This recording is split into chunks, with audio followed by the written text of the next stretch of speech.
हाय दोस्तों, good evening. आज के लिए इम्पोर्टेंट क्वेश्चन लाए हैं, मोस्ट इम्पॉर्टेंट है, इसे देखना ज़रूर, लाइक और सब्सक्राइब ज़रूर करना चैनल पसंद आए तो। चलते हैं क्वेश्चन की ओर। पहला क्वेश्चन है, अस्थि का निर्माण करने वाली कोशिकाएं कहलाती हैं। अस्थि का निर्माण करने वाली कोशिकाएं क्या कहलाती हैं? ऑस्टियोब्लास्ट कहलाती हैं। क्या कहलाती हैं? ऑस्टियोब्लास्ट कहलाती हैं। सिर एवं कपास में अस्थियों की संख्या कितनी होती है? तो 8। नेक्स्ट क्वेश्चन, सिर हिलता है। सिर हिलता है ऑक्सीपिटल बोन से जुड़ा होता है, उसी के कारण हिलता है। खोपड़ी में कितनी अस्थियां होती हैं? तो खोपड़ी में 22 अस्थियां होती हैं। अस्थि के चारों ओर क्या होता है? तो पेरियोस्टियम होता है। पेरियोस्टियम होता है। संपूर्ण अस्थियों का वजन शरीर के भाग का होता है तो कितना भाग होता है? 1/16 भाग होता है। अंगुलियों का कंकाल बना होता है तो फैलेंगस से बना होता है। नेक्स्ट क्वेश्चन है, कलाई में कितनी अस्थियां होती हैं? तो कलाई में 8 अस्थियां होती हैं। अस्थियों का पोषण होता है तो अस्थियों का पोषण कहाँ होता है? अस्थि मज्जा द्वारा होता है। नेक्स्ट क्वेश्चन है, अरेखित पेशियां होती हैं। अरेखित पेशियां कहाँ कहाँ होती हैं? अनैच्छिक होती हैं, तर्ककार होती हैं और एक केंद्रीय जो होती है, ये सब अरेखित पेशियां होती हैं।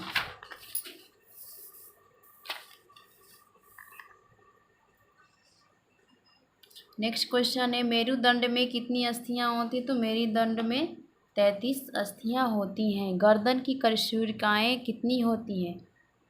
क्या है क्वेश्चन? गर्दन की कशेरुकियां कितनी होती हैं? तो कितना है? 7 है। मनुष्य के शरीर की सबसे लंबी तथा मजबूत हड्डी है? कौन सी सबसे लंबी और मजबूत हड्डी है? फीमर। कोहनी पर कौन सी संधि होती है? तो कब्जा वाली संधि होती है जो कोहनी पर होती है। कब्ज संधि की ही वजह से क्या होता है? हाथ कोहनी मूवमेंट करता है, घूमता है, इधर उधर हम हाथ को कर सकते हैं। चेहरे में कितनी अस्थियां पाई जाती है? चेहरे में 14 अस्थियां पाई जाती हैं। कंधे पर जोड़ किस संधि का उदाहरण है? तो कंदुक जो खलिका संधि होती है उसका उदाहरण है। शंख अस्थि पाई जाती है तो कहाँ? कान में शंख अस्थि पाई जाती है। पटेला अस्थि है। पटेला अस्थि कहाँ है? तो पटेला अस्थि घुटने की अस्थि को क्या कहती हैं? पटेला अस्थि कहते हैं। नेक्स्ट क्वेश्चन है, स्टर्नम अस्थि। स्टर्नम अस्थि किस अस्थि कहा जाता है? कहाँ पर है? ये वक्ष की अस्थि को क्या कहता है? कहा जाता है स्टर्नम अस्थि कहा जाता है। वकीनेटर पेशियां का कार्य है। वकीनेटर पेशियों का क्या काम है? गालों पर सिकुड़न लाना। नेक्स्ट क्वेश्चन है,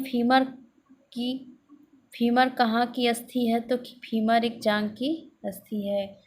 श्रोणि मेखला पाया जाता है तो श्रोणि मेखला कहाँ पाया जाता है? तो कूल्हे में पाया जाता है।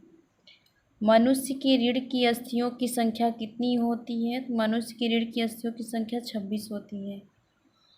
प्रगंडिका हड्डी किस अंग का भाग होता है? ऊपरी भाग होता है। अब आगे चलते हैं नेक्स्ट क्वेश्चन की ओर। रेडियस तथा अल्ना भाग है तो रेडियस तथा अल्ना भाग किस कहाँ की है अस्थि?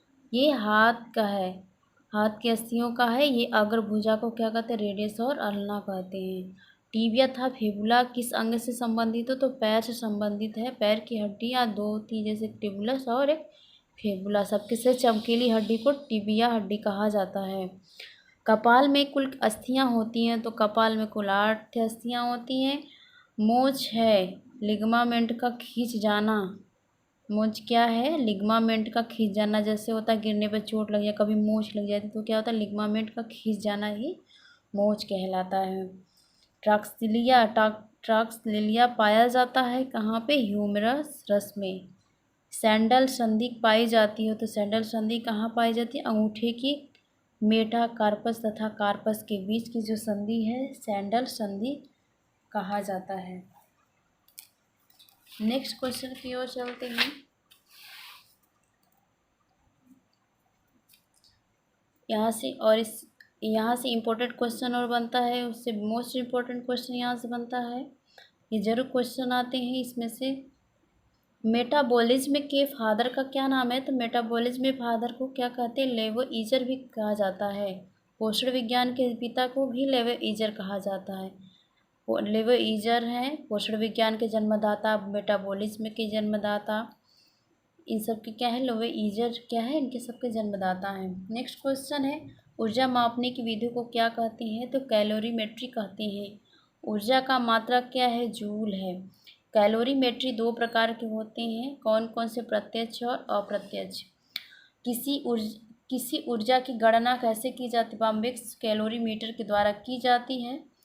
और किसमें करना होता है इस बॉम्बे कैलोरीमीटर की गणना? तो भोज्य पदार्थों में करना होता है। पोषण विज्ञान के मार्गदृष्टा कौन है? तो पोषण विज्ञान के मार्गदृष्टा भी लेवोईजर को ही कहा जाता है। उपापचय प्रक्रिया कैसी प्रक्रिया है? तो रासायनिक प्रक्रिया है। शरीर में घटित चयापचय की प्रक्रिया को सर्वप्रथम किसने स्पष्ट किया है? तो लेवोईजर ने स्पष्ट किया है। लेविंग क्या है? लेविंग क्या है? कार्बोहाइड्रेट, प्रोटीन, फैट, ये सभी ज्वलनशील तत्व है, इसे लेविंग कहा जाता है। यही हमें ऊर्जा देने का कार्य करती हैं। ऊर्जा का मूल साधन क्या है? सूर्य है। अगर ऊर्जा का मुख्य साधन कहा जाए तो सूर्य है। सूर्य मेन साधन माना जाता है ऊर्जा का। शारीरिक कार्य करने के लिए आवश्यक शक्ति को कहते हैं।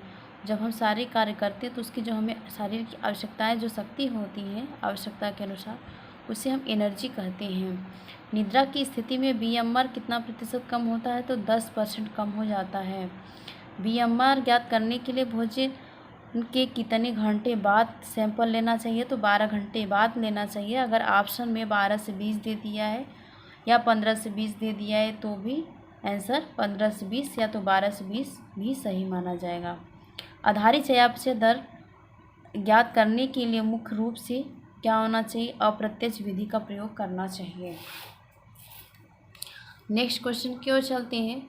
ऊर्जा की आवश्यकता को प्रभावित करने वाले कारक। ऊर्जा की आवश्यकता को प्रभावित करने वाले कारक कौन है? आधारित चयापचय है, मांसपेशी क्रियाएं हैं और जलवायु। ये तीनों जो है हमारे ऊर्जा की आवश्यकताओं को प्रभावित करती हैं। बेनेडिक्ट रात के कितने भाग है? 2 है। स्पायरोमीटर है और काइमोमीटर है। कैलोरीमीटर का प्रकार नहीं, तो कैलोरीमीटर का चयापचय कैलोरीमीटर नहीं है। श्वसन कैलोरीमीटर को कहते हैं तो प्रत्यक्ष कैलोरीमेट्री कहते हैं। नेक्स्ट क्वेश्चन है, कैलोरीमेट्री दो प्रकार के होते हैं, डायरेक्ट और इनडायरेक्ट, प्रत्यक्ष और अप्रत्यक्ष। प्रत्यक्ष क्या होता है? कैलोरीमेट्री इस विधि का द्वारा शारीरिक ताप के उत्पादन को प्रत्यक्ष रूप से आंकते हैं। प्रत्यक्ष कैलोरीमेट्री क्या होता है? ये जो एक विधि है, कैलोरीमेट्रिक विधि है, इसके द्वारा क्या होता है? शारीरिक ताप के उत्पादन को प्रत्यक्ष रूप से नापते हैं। और इस विधि द्वारा शरीर के व्यय ऊर्जा को नापने के यंत्र को अटवाटर रोसा बेनेडिक्ट का श्वसन कैलोरीमीटर कहा जाता है। जो क्रियाएं होती हैं इसे नापने का जो यंत्र होता है अटवाटर रोसा बेनेडिक्ट का भी होता है, श्वसन कैलोरीमेट्री कहा भी जाता है इसे। और ये क्या है? अप्रत्यक्ष कैलोरीमेट्री है।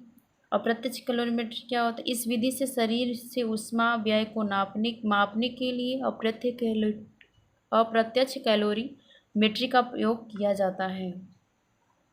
कैलोरीमेट्री क्या होता है? तो कैलोरीमेट्री एक यंत्र है कैलोरीमेट्री एक यंत्र है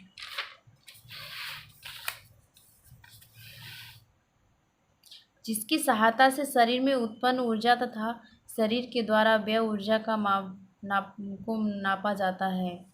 किलो कैलोरी क्या होता है? 1 किलोग्राम पानी का तापक्रम 1 डिग्री सेल्सियस बढ़ाने के लिए जितनी ऊष्मा का प्रयोग किया जाता है उस ताप की मात्रा को ही किलो कैलोरी कहा जाता है।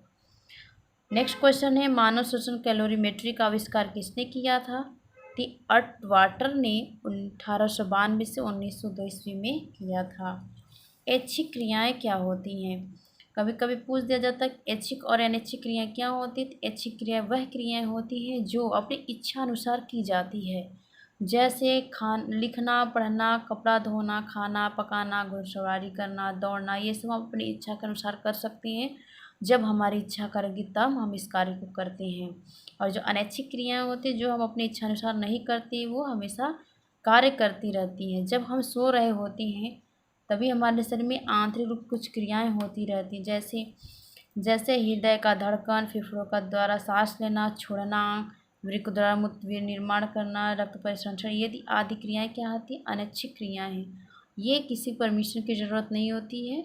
ये सब अनैच्छिक क्रिया हमेशा अपने कार्य को करती रहती हैं। और जो ऐच्छिक होती हैं ये इच्छा के अनुसार होती हैं। जब इच्छा करेगा तभी ये ऐच्छिक क्रियाएं होंगी।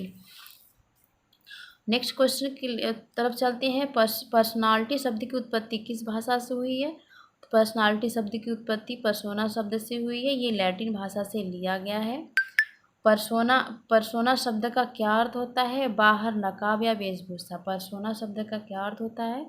नकाब कह सकते हैं या वेशभूषा कह सकते हैं, जो बाहरी रूप से दिखाया जाता है। टीएटी प्रक्षेपण क्या है? टीएपी प्रक्षेपण क्या है? थैमेलिक अप्रिसिएंस टेस्ट है। ये व्यक्तित्व मापन की विधि है।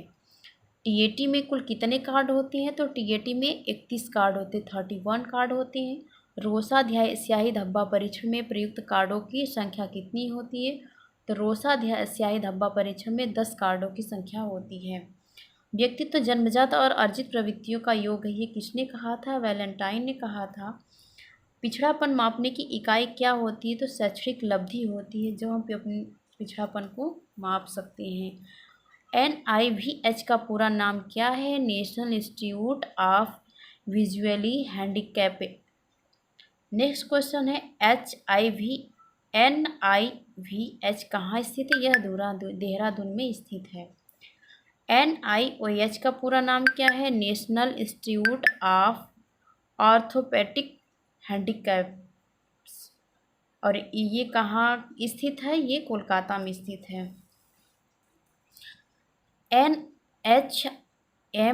NIMH का पूरा नाम क्या है? National institute of mental handicap. ये कहाँ पे है? सिकंदराबाद में स्थित है। नेक्स्ट क्वेश्चन की ओर चलते हैं। NIHH का पूरा नाम क्या होता है? National institute of hearing handicapped. ये कहाँ है? मुंबई में है। AAMR का पूरा नाम क्या है? American association of mentally retired. AAMD का पूरा नाम क्या है? American association of mentally deficiency. विश्व जल दिवस कब मनाया जाता है? तो 22 मार्च को विश्व जल दिवस मनाया जाता है। रक्त का शुद्धिकरण कहाँ होता है? तो रक्त का शुद्धिकरण किडनी में होता है। मानव रुधिर का pH मान कितना होता है? 7.4 होता है। मानव रक्त नेक्स्ट क्वेश्चन है, मानव रक्त प्लाज्मा में प्रायः पानी की प्रतिशत मात्रा में कितनी भिन्नता होती है? 80 से 80% होती है। लार किसके पाचन में सहायक होती है? लार किसके पाचन में सहायक होती है? तो लार स्टार्च को पाचन क्रिया में सहायक होती है। नेक्स्ट क्वेश्चन, क्रेब्स चक्र में किसका संश्लेषण होता है? तो क्रेब्स चक्र में किसका संश्लेषण होता है? तो पायरुविक अम्ल का होता है। मानव पेट में कौन सा अम्ल पाया जाता है? तो HCl मानव पेट में अम्ल पाया जाता है। नेक्स्ट क्वेश्चन है, चलते हैं आगे की ओर। विटामिन ए संचित रहता है तो कहाँ रहता है? यकृत में रहता है। मस्तिष्क का बड़ा भाग क्या होता है? प्रमस्तिष्क कहलाता है, जिसे सेरिबेरम कहते हैं। RH फैक्टर की खोज किसने किया था? तो लैंड स्टीनर एवं वीनर ने किया था। नेक्स्ट क्वेश्चन है, शरीर की सबसे बड़ी कोशिका तंत्रिका तंत्र है। नेक्स्ट क्वेश्चन, शरीर में सबसे बड़ी ग्रंथियाँ यकृत और लीवर है। यकृत है और यकृत को ही लीवर कहा जाता है हिंदी में। रक्तचाप मापने का यंत्र है स्फैग्नोमैनोमीटर को कहा जाता है। कुछ दिवस यहाँ पे नाम लिखे हैं, इंपॉर्टेंट है। ये हमारे TGT के दृष्टि से बहुत इंपॉर्टेंट, मोस्ट इम्पॉर्टेंट है, इसे ज़रूर देखें। विश्व वन दिवस कब मनाया जाता है? तो 21 मार्च को मनाया जाता है। विश्व जल दिवस कब मनाया जाता है? तो 22 मार्च को मनाया जाता है। विश्व रेड क्रॉस दिवस कब मनाया जाता है? तो 8 मई को। विश्व तंबाकू निषेध दिवस कब मनाया जाता है? तो 31 मई को। विश्व दुग्ध दिवस कब मनाया जाता है? 1 जून को। विश्व खाद्य दिवस कब मनाया जाता है? तो 16 अक्टूबर को। और राष्ट्रीय पक्षी दिवस कब मनाया जाता है? तो 12 नवंबर को। विश्व पर्यावरण संरक्षण दिवस कब मनाया जाता है? तो 26 नवंबर को। आज के लिए दोस्तों इतना ही। धन्यवाद। चैनल पसंद आए, क्वेश्चन पसंद आए, पढ़ाई हुआ पसंद आए तो इसे लाइक और सब्सक्राइब ज़रूर करें। धन्यवाद।